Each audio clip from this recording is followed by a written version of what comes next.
హైడ్రాను వ్యతిరేకించేది కబ్జాకోరులే, ఆక్రమణదారులే, contempt of court పేరిట కోర్టులను తప్పుదారి పట్టిస్తున్నారు. Court ధిక్కరణ పిటిషన్లు సోమేష్ కుమార్పై 400 పైగా ఉండేవి. ఎవరిని ఎక్కడ నియమించాలనేది ప్రభుత్వ విచక్షణ అధికారం. ముఖ్యమంత్రి రేవంత్ రెడ్డి. కేంద్ర మంత్రి చౌహాన్తో మాట్లాడుతున్న సీఎం రేవంత్ రెడ్డి.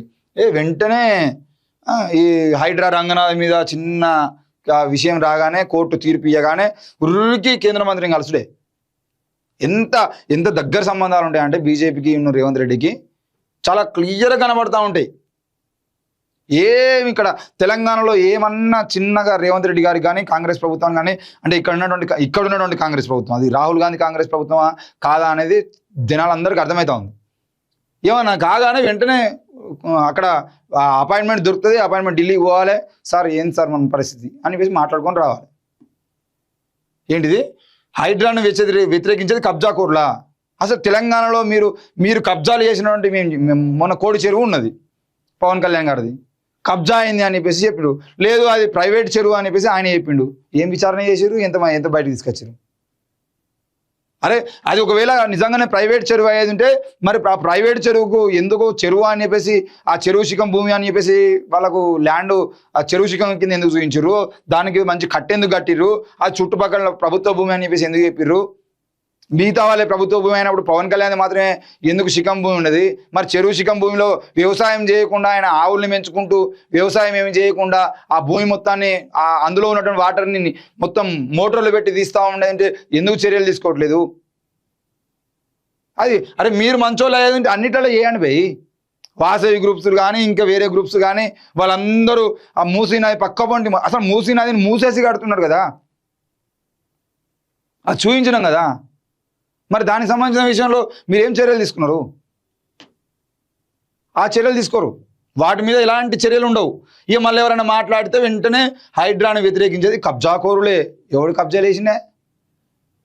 మొత్తం రాష్ట్ర వ్యాప్తంగా ఉన్నటువంటి భూములు ఏవైతే ఉన్నాయో ఆ భూములలో ఎక్కడెక్కడ ఏ భూములు ఉన్నాయి, మొత్తం RRR లోపల ఎన్ని భూములు ఉన్నాయి, ఆ భూములన్నింటిలో డాటా తీరి ఆ డాటాకు సంబంధించిన విషయంలో ఎన్ని భూములు మనం తినచ్చు, ఎన్ని భూములు మింగచ్చు, ఎన్ని భూములు మనలోకి రిజిస్ట్రేషన్లు చేయొచ్చు, మొత్తం తీస్తున్నటువంటి డాటా మీది కాదా?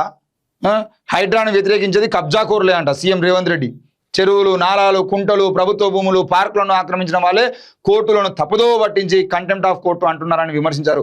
కంటెంప్ట్ ఆఫ్ కోర్టు కింద అధికారులను మార్చాలనే నిబంధన ఉంటే గతంలో మాజీ సీఎస్ సోమేష్ కుమార్ మీద 400 కంటెంప్ట్ ఆఫ్ కోర్టు కేసులు ఉన్నాయని సీఎం గుర్తు చేశారు. మరి అప్పుడు ఎందుకు మాట్లాడారని సీఎం ప్రశ్నించారు. అరే ఇప్పుడు నువ్వెందుకు మాట్లాడుతున్నావు మరి సోమేష్ కుమార్ గురించి? సోమేష్ కుమార్ మీద 400 కంటెంప్ట్ ఆఫ్ కోర్టు కేసులు ఉన్నాయన్నావు కదా, ఆ విచారణ ఏమన్నారు? ఒకవేళ నిజంగానే కంటెంప్ట్ ఆఫ్ కోర్టు చేసేదంటే మీరన్నా మీ ప్రభుత్వంలో అయినా కూడా వాటికి సంబంధించిన విషయంలో చర్యలు తీసుకోండి. ఆయన ఒకవేళ అక్రమాలకు ఆయన మద్దతు ఇచ్చేది ఉంటే ఆయన మీద చర్యలు తీసుకోండి. చేయరు మీరు సోమేష్ కుమార్ ఒకటే, మీరు రంగనాథ్ ఒకటే, రంగనాథ్ కేటీఆర్ అంత ఒకటే. ఆనాడు కేటీఆర్ హయాంలో కూడా రంగనాథ్ గారికి ఏం చిన్న ఉద్యోగాలు ఏం లేవు, ఆయన చేయాల్సినటువంటి మంచి పోస్టింగ్లు చేసిండు. వీళ్ళు ఎన్ని చేసినా వీళ్ళు పోస్టింగ్లు పోవు.